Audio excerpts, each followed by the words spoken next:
All right, this is Coach Lebetter, and this is for the Unit 6 review for the 8th grade. And so we talked about central tendencies and MAD. We worked a little bit on histograms.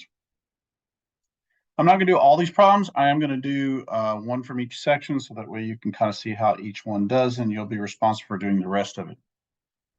All right, so mean is, and this is your key here, mean is the average. That's the one where you add them all up and divide by how many numbers you have. All right, so if I had 3 numbers here, I add them up, so that would be 120.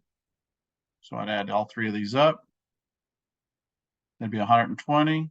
I have 3 numbers, so I'm going to divide it by 3, so my average is a 40. All right, mode is the number that you see the most, all right? So it's the most frequent number. All right, and when you do the test, you don't need to do examples. You need to know the words. All right, so frequent means that you see one number more than another. So if you look, I have 3, 3, and 1, so my mode is 3. If I have 2 of them that are more than another, then I have 2 modes. I have 3 and 2. If I have where I don't have any more than another, then it's no mode. Median is the middle number.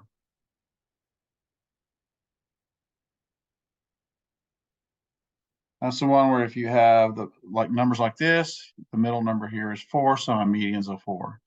If I had 2 numbers that were in the middle together, then I would add the 2 up and divide by 2. So that'd be 9 times 2, which would be 4.5. So my median would be 4.5. Range is the highest number minus the lowest number. So if I had a set of data like this, I would say the highest number is 5, the lowest number is 3. I would subtract them, and my range would be 2. Outlier, the outlier is the number that is I'm trying to think of how to say this, that is bigger or higher. I was going to say bigger, higher or lower than the other sets of numbers.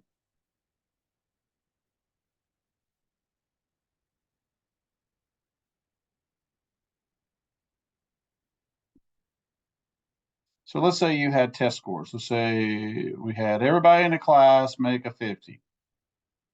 Except one person. One person made 100. Well, if everybody made around a 50, the outlier would be the 100, because it's the number that's the highest or the lowest from the rest of the group of the numbers. All right, so this one, we're supposed to find the mean, median, mode. I just got a set of data here. The first thing I did was I placed them in order from lowest number to highest number. When you do this, check and make sure you got them all. 1, 2, 3, 4, 5, 6, 7. 1, 2, 3, 4, 5, 6, 7. All right, so we're going to go through these. It doesn't matter which one you do first. I like doing the mean last, but I mean, it's whatever you want to do. In fact, we'll just do it first. So mean means I'm going to add all these numbers up. So you get to use a calculator, which is so nice. And since we have the new calculators, this will help you see this. So 52 plus 81. And make sure you are typing in the right numbers. Double check your numbers. So that way before you put an answer down. Okay, so I put them all in. So I'm going to compare them. 52, 81, 83, 87, 89, 90, and 99. Okay, and I'm going to divide it by 1, 2, 3, excuse me, 1, 2, 3, 4, 5, 6, 7. Oh my gosh, now I get the hiccups. 1, 2, 3, 4, 5, 6, 7. So my mean is 83. Mode is the number you see the most. So I look, see which one do I have more of. I don't have any more on this one. So like it was up to the example earlier, we said, when none of them are the same, you say no mode. Median is the middle number, so you can actually kind of like use your fingers if you want to, or cross them out. You could set that. Some people like to put a dot above them, so I'll put a couple of dots here. There's a couple of dots. Then I'm going to do a dot here, and you see 87 is in the middle. The range is the highest minus the lowest, so we're going to say 99 minus 52. And when I take 99 minus 52, I should get 47. That's how you do it. All right, so make sure you know if you have two of them in the middle, like if you had these two were in the middle, you would take them, you add them up and divide it by 2 to get that way. You could also have more than one mode. All right, so now we're going to talk about the MAD, the mean absolute deviation. All right, so the first thing to do is I place them in order, and I really don't need to place them in order, but I went ahead and placed them in order. I'm going to type it in. I'm going to clear my calculator. I'm going to find the mean, because that's what you do. You find the mean first. So I'm going to find the mean. So I'm going to add them up. 21 plus 23 plus 27 plus 29 plus 31 plus 37. Now remember, you do not have to put them in order. I just did it so that way because so I could just find, you just type them in. So I'm checking 21, 23, 27, 29, 31, and 37. Okay, good. And I'm going to hit enter. That's 168.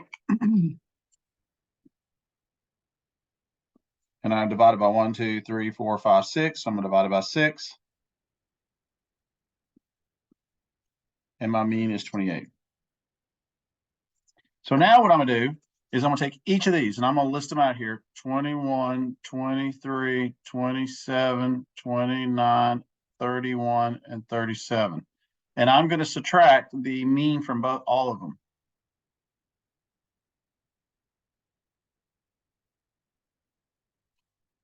So I can use a calculator or I can just do it in my head. I would highly recommend you doing a calculator.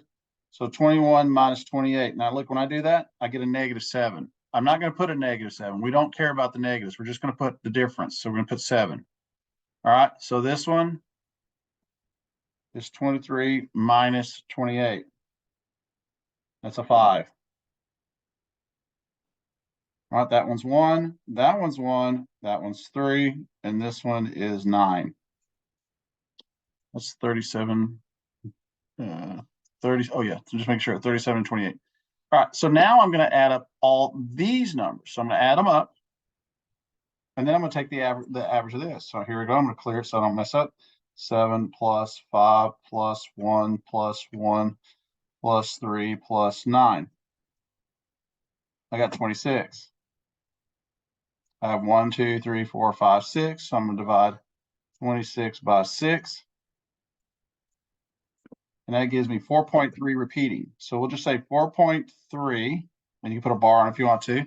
And that's my MAD. That right there is my mean absolute deviation of 4.3. All right. It means the numbers are pretty close together. I mean, there's some a little higher, but most of the numbers are around the same area. If you look, most of them are around the same area. This is telling you about how off some of they are from the mean. So the average. Okay. And so you do the same thing with all those. Now, the box and whiskers, you've got to put them in order from least to greatest. You have to. And then I went ahead and made the table. And the way I did is I took the smallest number and the highest number, and I just said 20, and I went all the way to made it 5, like 21, 22, 23, 24, 25, 26, 27, 28, 29, 30. And I just did this to, I had no 36 is my largest, so I made it that way. You could, and I'm just saying you could, if you have like a bigger thing, you can count by 2s, make it a little easier if you want to. So here we go. We got to find when we're doing box squares, we got to put them in order from least to greatest. Then we got to put the mean. I got to find the middle number. So not the median. So I'm going to take my fingers, and I like doing this with my fingers to make sure it works. And then what's between 28 and 30? Now I'm going to double check it one more time. So this is 36 and 20. So I'm just make sure I don't mess up. And look, it's what's between 28 and 30. If I don't know, I can add these up on my calculator and then divide by 2. And we should know the answer is 29. All right, now 29 is the middle number. So, but I'm going to start at 28. So I'm going to find the median of this side and then find the median of that side. So I'm going to start at 28 because it's not circled. It's right next to 29. So 28, 27, so it looks like 26. So 26 is my next number. Now I'm going to start with 30 here. 30, 36, 38, so it's 34. All right, so here we go. We have to plot the lowest number, which is a 20. My 26, we're going to plot that one. The 29 is our median. Remember, we're going to put a dot right there. Notice how I'm kind of lining them up. 34 is right here. And 36 is my biggest number. That goes right here. The 3 dots in the middle, you put a line through them. And then you connect the top of the lines and the bottoms of the line to make the little box. Then connect the box to the last or the beginning of each one like that. That's why it's called a box and whisker. All right, now these are broken down in quartiles, all right? And so this is the first quartile, second quartile, third quartile, and fourth quartile. This is the median right here. This is the lower extreme, and this is the upper extreme. But I didn't ask that. I just asked you to create a box and whiskers, and there it is. And that's how you do all of these. You do them the same way.